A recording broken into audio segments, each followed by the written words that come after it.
गेल्या अनेक दशकांपासून कागलच्या राजकारणात एकमेकांचे पारंपरिक आणि कट्टर प्रतिस्पर्धी राहिलेले घाटगे घराण्यातील प्रमुख नेते सर्व मतभेद बाजूला ठेवून अधिकृतपणे एकत्र आले आहेत.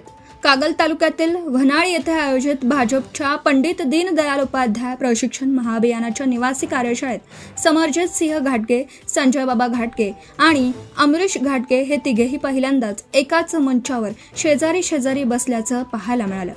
कागल तालुक्याने आजवर घाटगे विरुद्ध घाटगे असा अत्यंत अटीतटीचा आणि ईर्ष्येचा राजकीय संघर्ष पाहिला आहे. या दोन गटांमधील वादामुळे तालुक्यातील अनेक राजकीय समीकरण वर्षानुवर्ष फिरत राहिली. मात्र आता हे दोनही प्रमुख भारतीय जनता पार्टीच्या एकाच झेंड्याखाली एकत्र आले आहेत. भाजपने अत्यंत कौशल्याने या दोनही नेत्यांमधील अंतर मिटवून हे ऐतिहासिक मनोमिलन घडवून आणलं आहे. दोनही घाटगे गटांची तालुक्यात स्वतःची अशी मोठी आणि हक्काची वोट बँक आहे. आता हे दोनही गट एकत्रित आल्यामुळे कागल तालुक्यात भाजपची ताकद वाढली आहे.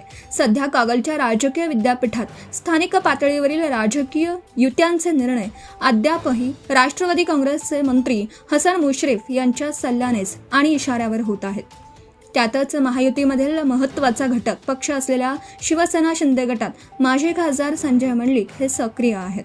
त्यामुळे महायुती अंतर्गत मुश्रीफ आणि मंडलिक गटाची पकड आजही मजबूत आहे.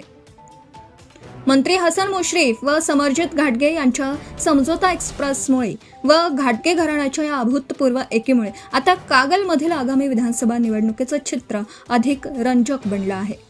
पुढील विधानसभेसाठी महायुतीकडून नेमका कोण उमेदवार असेल? प्रत्यक्ष निवडणुकीच्या रिंगणात कोणाकोणामध्ये अटीतटीची लढत पाहायला मिळणार. मंत्री हसन मुश्रीफ, माजी खासदार संजय मंडलिक आणि आता एकत्र आलेली घाटगे शक्ती यांच्यात जागा वाटप आणि उमेदवारीचा तिढा कसा सुटणार? या सर्व प्रश्नांमुळे कागलच्या राजकारणातील सस्पेन्स आता उत्सुकता शिगेला पोहोचली असून या मनोमिलनाचे थेट परिणाम आगामी काळातील निवडणुकांवर स्पष्टपणे उमटणार आहेत. लाईव्ह 24 तास न्यूज, समाधान महातुगडे. Subscribe now and press the bell icon.